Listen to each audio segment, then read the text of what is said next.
सभी गुरुजनों को नमस्कार। स्वागत है आपका प्रयास एडू आपके यूट्यूब चैनल पर। दोस्तों, मैं आपका दोस्त, आपका भाई आचार्य श्याम दादीच आपका स्वागत करता हूं। रीड संस्कृत मेंस लेवल 2 की जो 2.0 मॉक टेस्ट सीरीज हुई थी हमारी, उसके अंतर्गत जो अंतिम पेपर था हमारा कारक प्रकरण और अशुद्धि संशोधन का, उसके प्रश्नों के उत्तर और सॉल्यूशन लेकर आपके सामने मैं हाजिर हुआ हूँ। चलिए, तो पहला क्वेश्चन देखते हैं जो कि 81 नंबर पे था। कहा कि सहयोगे कस्मिन् पदे तृतीया प्रतिफलति। सहयोग में, सह अव्यय के योग में कौन से पद में तृतीय विभक्ति होती है? तो एक सूत्र है सहयुक्ते अप्रधाने। यहाँ पर जो सही आंसर होगा आपका सहयुक्ते अप्रधाने के माध्यम से, वो होगा अप्रधाने। ठीक है, ऑप्शन बी यहाँ पर 81 क्वेश्चन में आंसर रहने वाला है। सहयुक्ते अप्रधाने सूत्र दिया हुआ है। नेक्स्ट देखिएगा, क्वेश्चन नंबर 82। बालको ग्रामम गच्छन तृणम स्पृशति। बालक गांव जाते हुए तिनके का स्पर्श करता है। यहाँ पर अनिप्सित कर्म क्या है? अनिप्सित कर्म का मतलब अनचाहा कारक क्या था? तो कह दिया कि गांव जाना इसकी ईप्सित क्रिया थी, अर्थात जाने की क्रिया के माध्यम से गांव जो था वो कर्म था ईप्सितम। अनिप्सित कर्म यहाँ पर तृणम है, तिनके का स्पर्श करता है, तो यहाँ पर अनिप्सित कर्म हो जाएगा तृणम। नेक्स्ट, दानस्य कर्मणा यम विप्रेति सकिम संज्ञकम शात ननु। दान देने की क्रिया में कर्मणा यम विप्रेति ससम प्रदानम, इस प्रकार का पाणिनि ने सूत्र बनाया है, तो आंसर हो जाएगा संप्रदान। ठीक है, नेक्स्ट देखिए क्वेश्चन नंबर 84। एतेषु शुद्धम वाक्यम अस्ति। इसमें से शुद्ध वाक्य कौन सा है? तो जगतस्य कर्ता कृष्ण है और जगतः कर्ता कृष्ण है, तो ऑप्शन बी यहाँ पर आंसर रहेगा। जगतः कर्ता कृष्ण है। जगत शब्द से षष्ठी विभक्ति एक वचन में जगतः शब्द की सिद्धि होती है। नेक्स्ट, यतश्च निर्धारणार्थे कस्या विभक्तया स्वीकार है। यतश्च निर्धारण अर्थ में सप्तमी विभक्ति का निर्धारण किया गया है। ठीक है, सप्तमी विभक्ति हो जा, सॉरी, यतश्च निर्धारण में यहाँ पर कहा गया तो षष्ठी और सप्तमी दोनों का जो है विकल्प से ग्रहण किया गया। ऑप्शन सी यहाँ पर आंसर रहेगा 85। Next, question number 86। कारक विभक्ति उपपद विभक्ति से इतनयों का विभक्तिर बलियसी। एक नियम है, कारक विभक्ते है उपपद विभक्ति ही कहा है, उपपद विभक्ते है कारक विभक्ति बलियसी। तो कारक विभक्ति यहाँ पर क्या रहती है? बलवान रहती है, ना कि उपपद विभक्ति। ठीक है, नेक्स्ट देखिए क्वेश्चन नंबर 87। नमः स्वस्ति स्वाहा स्वधा अलम वसड़ योगाच्च।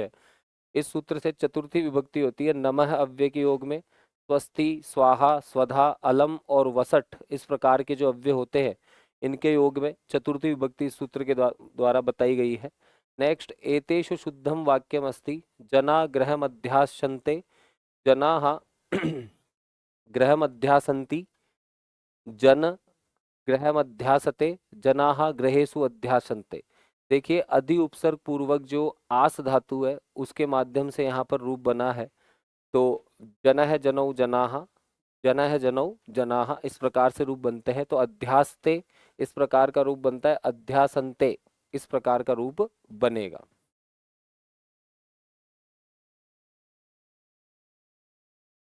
अध्यासते।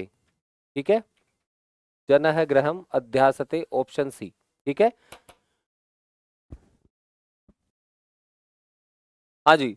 तो नेक्स्ट क्वेश्चन है आपका क्वेश्चन नंबर 89। और यहाँ पर कहा गया है अधिशिंगस्तासाम कर्म। कर्म में कौन सी विभक्ति होती है? द्वितीय विभक्ति। तो यहाँ पर ऑप्शन बी यहाँ पर सही आंसर होगा क्वेश्चन नंबर 89 में। क्वेश्चन नंबर 90 की ओर चले तो अधि और स्था के योग में कौन सी विभक्ति होती है? द्वितीय विभक्ति होती है, जैसा कि हम देख चुके हैं अधि सिंह और स्था धातु के योग में। नेक्स्ट कहा सूरदास है अंध अस्ति। तो नेत्राभ्याम, दोनों आंखों से जब अंधा होता है आदमी और एक आंख से काणा होता है। ठीक है, तो ये ध्यान रखना है। नेक्स्ट देखिए, विकलांग अष्टावक्र है, द्वितीय विभक्ति होगी यहाँ पर, तो कह दिया वाच है। ऑप्शन सी आंसर यहाँ पर रह जाएगा। वाक शब्द से वाचा बनता है, तृतीय विभक्ति यहाँ पर रहेगी जब भी हम अंग विकार की बात करेंगे, तो वाचा। नेक्स्ट कहा भवान कथम न विश्वसिति। तो यहाँ पर विश्वास करने के प्रसंग में मई सप्तमी विभक्ति यहाँ पर रहेगा। मुझ पर क्यों नहीं विश्वास करते हो, वैषयिक आधार रहेगा। नेक्स्ट हम देखें क्वेश्चन नंबर 94। सह साकम सार्धम इति योगे किम कारकम। तो करणम यहाँ पर बताया गया है, करण कारक यहाँ पर रह जाएगा सह साकम सार्धम में। Question number 95। सहयोगे कस्मिन प्रदे तृतीया प्रतिफलति अप्रधान कारके। ठीक है, ये आपका सही आंसर होगा 95 क्वेश्चन में। क्वेश्चन नंबर 96, बालको ग्रामम गच्छन् तृणम स्मृति इत्यत्र अनिप्सित कर्म, अनिप्सित कर्म तृणम यहाँ पर रहेगा, ठीक है, ऑप्शन सी आंसर रहेगा। दिक चौरम इस प्रकार का रहेगा, दिक के योग में द्वितीय विभक्ति होती है 97 में चौरम। नेक्स्ट कहा समया नासिका अस्ति, समया में क्या हो जाएगा भाई यहाँ पर तृतीय विभक्ति हो जाएगी तो नेत्राभ्याम समयः, दोनों आंखों के पास क्या होती है, नाक होती है 98 क्वेश्चन में, नेत्रेण समया, यहाँ पर टाइपिंग मिस्टेक है, देखिएगा यहाँ पर नेत्रेण, यहाँ पर सही आंसर रहेगा ऑप्शन सी आंसर रहेगा नेत्रेण, ठीक है। नेक्स्ट देखिए क्वेश्चन नंबर 99, बालः सदैव गृहं प्रति गच्छति, घर की ओर जाता है, ऑप्शन बी यहाँ पर सही आंसर रहेगा। क्वेश्चन नंबर 100, प्रातिपदिकार्थ मात्रे विभक्ति, तो प्रातिपदिकार्थ मात्र में कौन सी विभक्ति होती है, प्रथमा विभक्ति होती है। प्रातिपदिकार्थ लिंग परिमाण वचन मात्रे प्रथमा सूत्र से। द्रोणो व्रीहि इत्यत्र प्रथमा विभक्ति, द्रोणो व्रीहि में परिमाण मात्र में, क्योंकि द्रोणो व्रीहि का मतलब होता है बाल्टी भर चावल, तो जहां माप तोलक इस प्रकार का प्रसंग रहेगा वहां पर परिमाण मात्र। अनुक्त कर्म में कौन सी विभक्ति, द्वितीय विभक्ति होती है, अनुक्त कर्म में हमेशा द्वितीय विभक्ति होती है, उक्त कर्म में प्रथमा विभक्ति होती है। नेक्स्ट क्वेश्चन नंबर 103, हरये रोचते भक्ति इत्यत्र पदार्थे चतुर्थी अस्ति, तो प्रियमाण जो रहेगा उसमें क्या हो जाएगी, चतुर्थी विभक्ति हो जाएगी रुच धातु के अर्थ में। नमः स्वस्ति स्वाहा ऐशाम योगे विभक्ति, चतुर्थी विभक्ति यहाँ पर रहेगी नमः स्वस्ति स्वाहा के योग में। नेक्स्ट देखिए पुत्रेण सहागत पिता अत्र चिन्हिते पदे कारक अस्ति, तो कारक यहाँ पर रहेगा करण कारक, क्योंकि अप्रधान कारक हो जाएगा तो तृतीय विभक्ति यहाँ पर हो जाएगी। नेक्स्ट क्वेश्चन नंबर 106, चौराद विभेति इत्यत्र रेखांकित पदे, चौराद पंचमी विभक्ति होगी, भीतरार्था नाम ब्रह हेतु सूत्र से पंचमी। नेक्स्ट प्रजाभ्य स्वस्ति, स्वस्ति के साथ कौन सा हो जाएगा, चतुर्थी विभक्ति स्वस्ति के योग में, ठीक है, ऑप्शन बी आंसर रहेगा 107 में। 108 में क्रुद्ध द्रुह धातु नाम प्रयोगे यम प्रतिक्रोप है भवती तत्र विभक्ति चतुर्थी विभक्ति, क्रुद्ध द्रुहेर्षा असूयार्था नाम, इस प्रकार से सूत्र है। नेक्स्ट देखिए द्विकर्मक धातुर्भिर योगे विभक्ति सात, द्वितीय विभक्ति अकथित कर्म होता है, तो ऑप्शन ए यहाँ पर आंसर रहेगा। क्वेश्चन नंबर 110, वसड़ योगे विभक्ति, तो नमः स्वस्ति स्वाहा स्वदा अलम वसड़ योगाच्च, ऑप्शन सी यहाँ पर रहेगा चतुर्थी विभक्ति, सही आंसर है। द्वितीय विभक्ति कस्मिन पदे अस्ति, द्वितीय विभक्ति किस पद में, तो प्रतिष्ठा शब्द से द्वितीय विभक्ति में जो पद बनता है वो बनता है मित्रों प्रतिष्ठाम, ठीक है, क्या बनता है प्रतिष्ठाम, तो 111 नंबर के क्वेश्चन में आंसर हो जाएगा ऑप्शन डी। नेक्स्ट 112, संयुक्त अप्रधाने, तृतीय विभक्ति रहेगी अप्रधान कारक में। नेक्स्ट क्वेश्चन नंबर 113, अभितय परितय के योग में द्वितीय विभक्ति का यहाँ पर ग्रहण किया गया है, अभितय परितय समया निक्साहा प्रतियोगे पी, इस प्रकार के सूत्र से। क्वेश्चन नंबर 114, ग्रहम वृक्षाः संति, तो प्रति परितः सह और विना, आंसर रहेगा परितः, घर के चारों ओर क्या है पेड़ है, 114 क्वेश्चन में बी आंसर। क्वेश्चन नंबर 115, वयम विद्यालयम प्रति गच्छामः, इस प्रकार का रहेगा विद्यालय की ओर जाते हैं, तो यहाँ पर प्रति आंसर रहेगा ऑप्शन सी में। नेक्स्ट रुच धातु योगे कारकम भवति, रुच धातु के योग में कौन सा कारक होता है, संप्रदान संज्ञा होती है यहाँ पे, रुच्यर्था नाम प्रियमाण इस सूत्र से, रुचि अर्थ वाली धातुओं में यहाँ पर चतुर्थी विभक्ति का ग्रहण किया गया है। संबोधने का विभक्ति, तो संबोधने च सूत्र से प्रथमा विभक्ति होती है संबोधन में, ठीक है, एक वचन को संबुद्धि कहा जाता है। रुच धातु के योग में कौन सी विभक्ति, चतुर्थी विभक्ति यहाँ पर रहेगी, ऑप्शन डी यहाँ पर सही आंसर रहेगा। नेक्स्ट सीता स्थाल्याम तंडुलोदनम पचती इत्यत्र केन सूत्रेण सिद्धयति, तो थाली में तंडुलोदन पकाती है सीता, तो यहाँ पर कौन से सूत्र से, सप्तम अधिकरणे च, अधिकरण कारक का प्रसंग है, तो इस वजह से सप्तम अधिकरणे च अधिकरण का प्रसंग रहेगा। रामेण बाणे हतो बाली इत्यत्र साधक तमम कर्णम इति सूत्रस्य गतार्था कस्मिन पदे विद्यते, रामेण बाणेन हतो बाली, तो यहाँ पर आंसर हो जाएगा बाणेन, क्योंकि रामेण जो है वो यहाँ पर अनुक्त कारक के रूप में, अनुक्त कर्ता के रूप में, जबकि जो साधक तम करण जो संज्ञा हुई है वो बाण शब्द की हुई है, तो बाणेन यहाँ पर सही आंसर रहेगा। क्वेश्चन नंबर 121, यस्य च भावे भाव लक्षणम, तो भावेन ऑप्शन सी यहाँ पर आंसर रहेगा। भाव शब्द से क्रिया को इंगित किया गया है। 122 में है ब्रह्मणः प्रजा प्रजायन्ते इत्यत्र अपादान कस्मिन पदे वर्तते। ब्रह्मा से प्रजा उत्पन्न होती है, तो ब्रह्मणः में यहाँ पर सही आंसर होगा, क्योंकि यहाँ पर सूत्र है जनी कर्तु प्रकृति, जहाँ से उत्पन्न हुआ जाता है वहाँ पे क्या हो जाती है, अपादान संज्ञा हो जाती है। नेक्स्ट क्वेश्चन नंबर 123, शुद्धम वाक्यम चिनुत। विष्णु वैकुंठे अधिशेते, गलत है।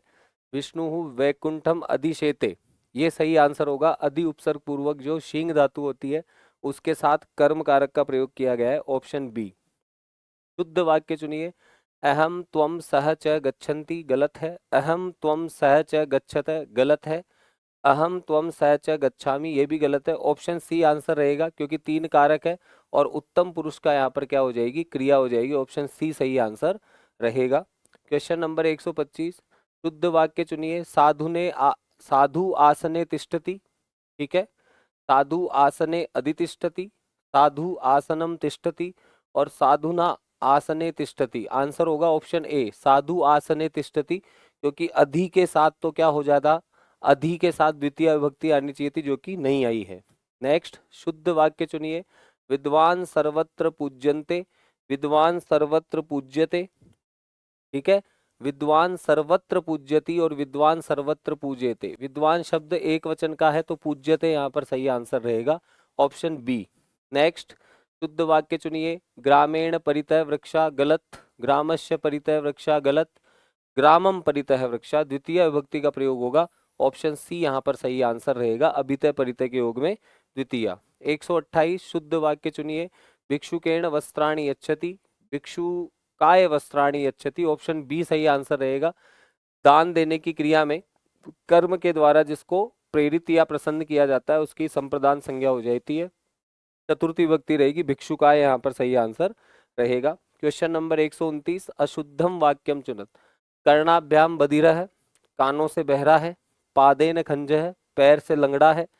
पाणिना कुणी, पाणेन कुणी, पाणेन कुणी यहाँ पर जो है वो गलत आंसर रहेगा, क्योंकि यहाँ पर रहेगा पाणिना। पाणिना कुनी तृतीय विभक्ति रहेगी, हाथ से लूला और पृष्ठेन कुब्ज है, पीठ से कुबड़ा, ठीक है। नेक्स्ट देखिए 130 क्वेश्चन, शुद्ध वाक्य चुनिए। माम भिक्षाम देही, मुझे भिक्षा दो, ठीक है। और मत भिक्षाम देही, मैया भिक्षाम देही। भिक्षाम देही, देही के अर्थ में वही संप्रदान संज्ञा मह्यम, यहाँ पर सही आंसर रहेगा, ऑप्शन डी। नेक्स्ट अशुद्ध वाक्य चुनिए, तो कह दिया यहाँ पर आंसर रहेगा ऑप्शन सी, पाणिना कुणी, ठीक है। नेक्स्ट देखिए 132 में आंसर रहेगा मह्यम भिक्षाम देही, ठीक है, क्लियर रखिएगा। नेक्स्ट चले, अशुद्ध वाक्य चुनिए। जलम विना जीवनम नास्ति, जलेन विना जीवनम नास्ति, जलात विना जीवनम नास्ति। आंसर होगा ऑप्शन डी, जलस्य विना जीवनम नास्ति, क्योंकि विना अव्यय के योग में द्वितीय तृतीय और पंचमी तीनों का योग दिया गया है। नेक्स्ट 134 शुद्ध वाक्य चुनिए। बालकेन फलम रोचते, गलत। बालकाय फलानि रोचते, गलत। बालकस्य फलानि रोचते, बालकाय फलानि रोचन्ते, कर्मवाच्य का वाक्य है, इस वजह से फलानि क्योंकि बहुवचन का है तो क्रिया भी किसमें रहेगी, बहुवचन में, ऑप्शन डी यहाँ पर आंसर रहेगा 134 में।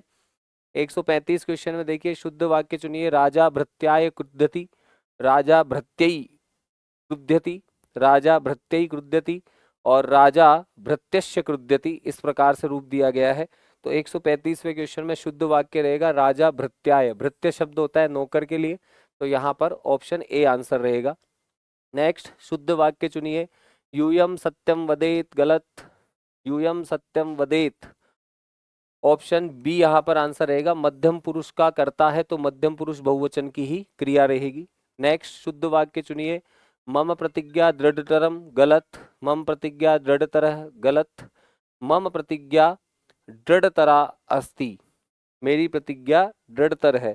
तो 137वें क्वेश्चन में सही आंसर तीनों ही नहीं है, आंसर होगा ऑप्शन डी, सर्वे गुना कांचनम आश्रयंत्री, क्योंकि दृढ़तरा में विसर्ग नहीं लगेगा, आंसर हो जाएगा मत प्रतिज्ञा यहाँ पर आना चाहिए था तरप प्रत्यय के साथ। नेक्स्ट देखिए, अशुद्धम वाक्य चुनत। एक नदी वहती, द्वौ नद्यो वहतः, तो 138वें क्वेश्चन में ऑप्शन सी, 138 क्वेश्चन में ऑप्शन सी को अशुद्ध बताया गया है। नहीं, ये शुद्ध है यहाँ पर, ये ध्यान रखना है। अशुद्ध वाक्य जो रहेगा वो ऑप्शन बी रहेगा, द्वौ, क्योंकि यहाँ पर एका नदी था, एका नदी बहती। अशुद्ध वाक्य ऑप्शन सी यहाँ पर रहेगा, ऑप्शन बी। तिस्रः नद्यः वहन्ति सही है, चतस्रः नद्यः वहन्ति सही है, एका नदी बहती सही है, द्वौ नहीं आएगा, द्वे आएगा, तो इसको करेक्शन कर लिया जाएगा, ऑप्शन सी ना होकर के ऑप्शन बी यहाँ पर सही आंसर रहेगा। नेक्स्ट देखिए क्वेश्चन नंबर 139, लोभेन क्रोधः भवति, लोभात क्रोधः भवति, क्योंकि उत्पत्ति के अर्थ में ऑप्शन सी यहाँ पर आंसर रहेगा, पंचमी विभक्ति होती है, ठीक है, जनि कर्तु प्रकृति सूत्र से। क्वेश्चन नंबर 140, शुद्ध वाक्य चुनिए। माता गुरुतरा भूमि, माता गुरुतरा भूमे है, माता गुरुतरा, गुरुतर है और माता गुरुतर है, तो गुरुतर ना आकर के गुरुतर आएगा, ऑप्शन बी आंसर रहेगा। भूमि से माता क्या रहती है, बड़ी रहती है, ठीक है। नेक्स्ट देखिए क्वेश्चन नंबर 141, वृक्षम ऊपरी काकः तिष्ठति, नहीं, षष्ठी विभक्ति आएगी ऊपरी अव्यय के योग में, वृक्षस्य ऊपरी काकः तिष्ठति, ऑप्शन सी आंसर रहेगा। नेक्स्ट देखिए क्वेश्चन नंबर 142, शुद्ध वाक्य चुनिए। रामः श्यामः च पठति, रामः श्यामः च पठन्ति, रामः श्यामः च पठावः, रामः श्यामः च पठत, ऑप्शन डी आंसर रहेगा। दो कारक है तो द्विवचन में क्रिया यहाँ पर रहेगी। शुद्ध वाक्य, वृक्षै अधः छाया, वृक्षाणाम अधः छाया, वृक्षभ्य अधः छाया और वृक्षेषु अधः छाया, आंसर रहेगा ऑप्शन बी, वृक्षाणाम अधः छाया। अधः और ऊपरी के योग में कौन सी विभक्ति हो जाती है भाई, षष्ठी विभक्ति हो जाती है। नेक्स्ट देखिए 144, सह ग्रामस्य आगच्छति, सह ग्रामाद आगच्छति, पंचमी विभक्ति जब अपादान अर्थ में होगी तो ऑप्शन डी यहाँ पर सही आंसर रहेगा, ठीक है। नेक्स्ट 145, शुद्ध वाक्य चुनिए। भोजनस्य कृते गच्छति, भोजनाय कृते गच्छति, भोजन के लिए जाता है तो भोजनस्य आएगा यहाँ पर, ऑप्शन सी यहाँ पर सही आंसर रहेगा, कृते के योग में। नेक्स्ट 146, सह माणवकम पंथानम पृच्छति, ऑप्शन ए ही यहाँ पर सही आंसर रहेगा, क्योंकि द्वितीय विभक्ति यहाँ पर आ गई है और अकथित कारक संज्ञा होकर के विकर्मक धातुओं से अकथित कर्म संज्ञा होकर के यहाँ पर कर्म का प्रसंग दिया गया है। नेक्स्ट शुद्ध वाक्य, रामा रमा कार्य में कुशल है, तो यहाँ पर सप्तमी विभक्ति आएगी, शौंडादिगण में पठित शब्द है कुशल शब्द, उससे कुशला बन के ऑप्शन बी यहाँ पर सही आंसर रहेगा। क्वेश्चन नंबर 148 है, रावणस्य 10 मुखानि आसन, रावण के 10 मुख थे। रावणस्य दशानि मुखानि आसन, रावणस्य दशाह मुखानि आसन, यहाँ पर भी ऑप्शन ए ही आंसर रहेगा, क्योंकि दश शब्द जो होता है वो नित्य रूप से दश ही बनता है, उसका कोई दशा या दशानी रूप नहीं बनता है, तो दश मुखानि आसन इस प्रकार का सही आंसर रहेगा। क्वेश्चन नंबर 149, शुद्ध वाक्य चुनिए। विद्या बुद्धि वर्धते, विद्या बुद्धि बढ़ाती है, ठीक है। विद्या बुद्धि वर्धते, विद्या के द्वारा बुद्धि बढ़ती है, विद्यायै बुद्धि वर्धते, विद्या के लिए बुद्धि बढ़ती है, या विद्याम बुद्धि वर्तते, विद्या को बुद्धि बढ़ाती है, आंसर रहेगा ऑप्शन बी, विद्या बुद्धि वर्तते, विद्या से बुद्धि बढ़ती है। और अंतिम क्वेश्चन आपका देखिएगा, मुनि कटे आस्ते, मुनि चटाई पर बैठता है, हरि वैकुंठम अध्यास्ते, हरि वैकुंठ में बैठते हैं, बालक है पर्यंके अध्यास्ते, बालक पलंग पर बैठता है, सर्वे शुद्धाः सन्ति, ऑप्शन सी यहाँ पर सही आंसर रहेगा, ठीक है। अध्यास्ते अधि अव्यय के योग में पर्यंकम आना चाहिए था, तो ऑप्शन सी यहाँ पर गलत आंसर रहेगा। माफी चाहेंगे दोस्तों, इस बार कुछ प्रश्नों का रिपीटिशन हुआ है, तो आगे से हम जो है इस चीज पर जो है विशेष ध्यान देंगे, उसके लिए मैं क्षमा प्रार्थी हूँ। मिलते हैं नए टेस्ट में नए क्वेश्चंस के साथ, तब तक के लिए आप सभी का धन्यवाद। स्वस्थ रहें, मस्त रहें, पढ़ाई करने में व्यस्त रहें। Thank you.